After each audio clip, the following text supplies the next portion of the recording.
Hey guys, welcome back to my YouTube channel. Thanks for joining me here today. Well, I wanted to talk to you about this interesting idea of why UFO and ET abductions are going to be increasing in the future.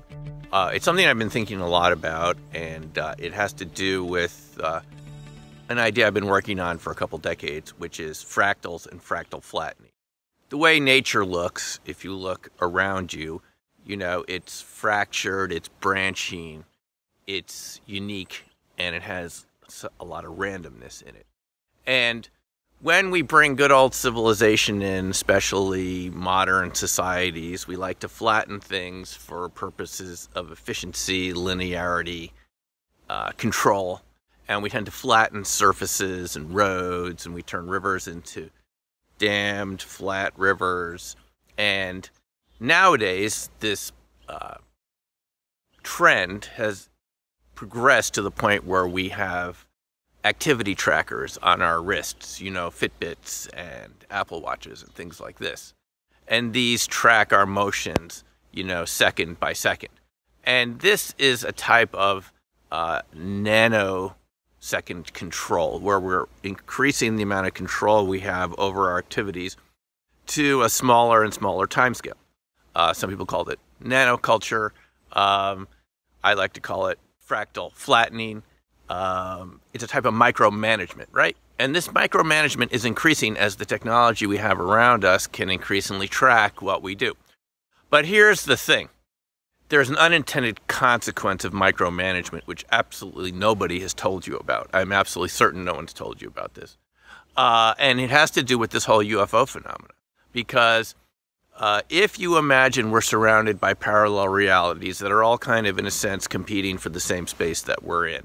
And in the one we're in right now, we're the ones that happen to pop up on this particular frequency. But if you imagine millions and billions of parallel realities all sort of in the same space, what do you think is more likely to increase your interaction with those parallel realities? A very unique, fractalized, randomized space, or something that's flat?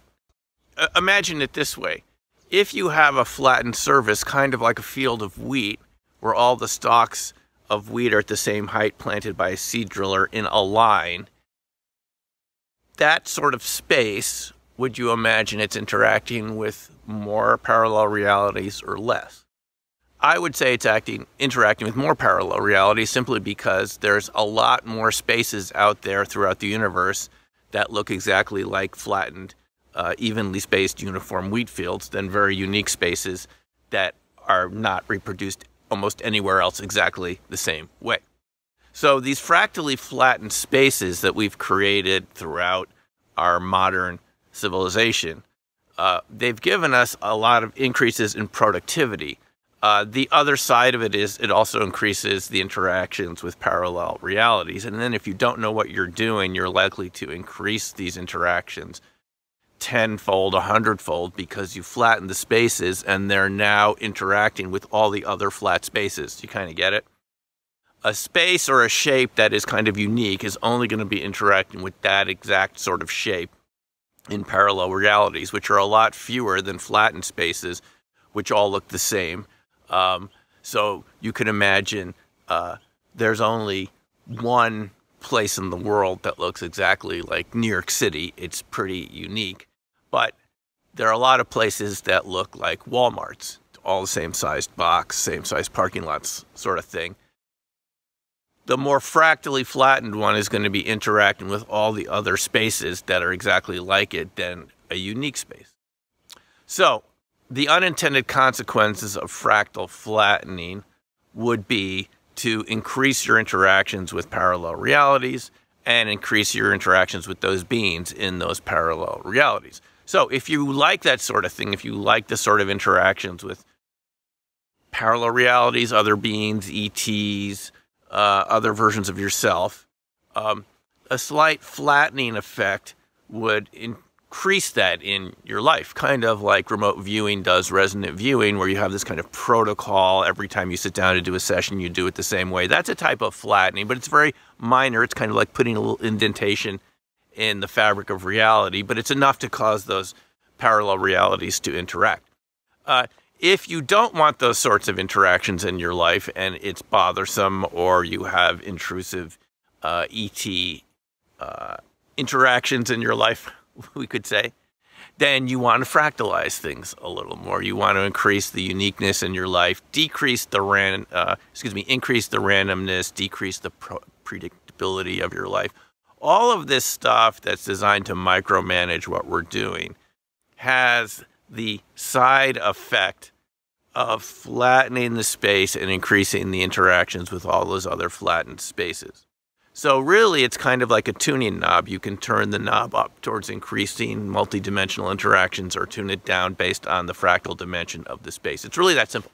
Now, if we look at the increase in the speed of communication over the past couple hundreds of years, I mean, here in the United States, it used to take the Pony Express, I believe in the middle of the 19th century, about 2 weeks to go from Washington, D.C. to San Francisco. And then the telegraph was invented, and people would communicate with Morse code. And then the telegraph was superseded by the telephone, and the telephone, in a sense, was superseded by radio, and now that's been kind of superseded by the internet, and we have this near instantaneous communication. But it's just about 150 years ago, or a little more than that, that it took 2 weeks in a country the size of the United States to communicate. Think about that. So we've increased the speed of communication, and we've increased the amount of micromanagement, because large areas can now have these instantaneous communications and satellites and so forth. But again, the consequence of this is that it also increases interactions in a way that we don't expect.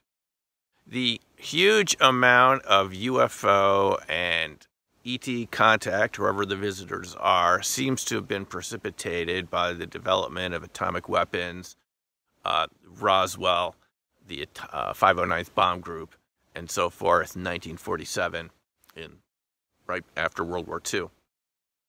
And that seems to make sense, because atomic weapons are the kind of ultimate fractal flattening. I mean, you're just completely destroying an area, making it just like any other area that has no features, no uniqueness, and no specific frequency or signature. And so that's how this goes together, is as things speed up, it also speeds up on a multidimensional parallel reality level.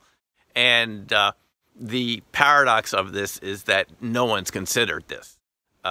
It's not by accident that we see a lot of new age paranormal phenomena in the age of the internet. It's not that just we can communicate with each other this way. It's that this sort of communications allows a lot more interactions at a lot of different levels. So it's something to think about when you want to increase speed, control, and efficiencies. You're also going to get these other consequences. So I'm giving you a tool by which you can control that sort of interaction in your life. And as you've seen, I play guitar, I like to play music. That's my way of being very unique and engaging in these kind of fractal music patterns, things like that. But anybody can do it. You can do it in your own life, your own way. And to me, it kind of provides a type of topological protection, because that uniqueness kind of narrows down the other realities that can interact with you, right? And if they can interact with you in a way that you're kind of setting the field for, then it's more of a desired interaction, not just something that's intruding into your life coming from another space.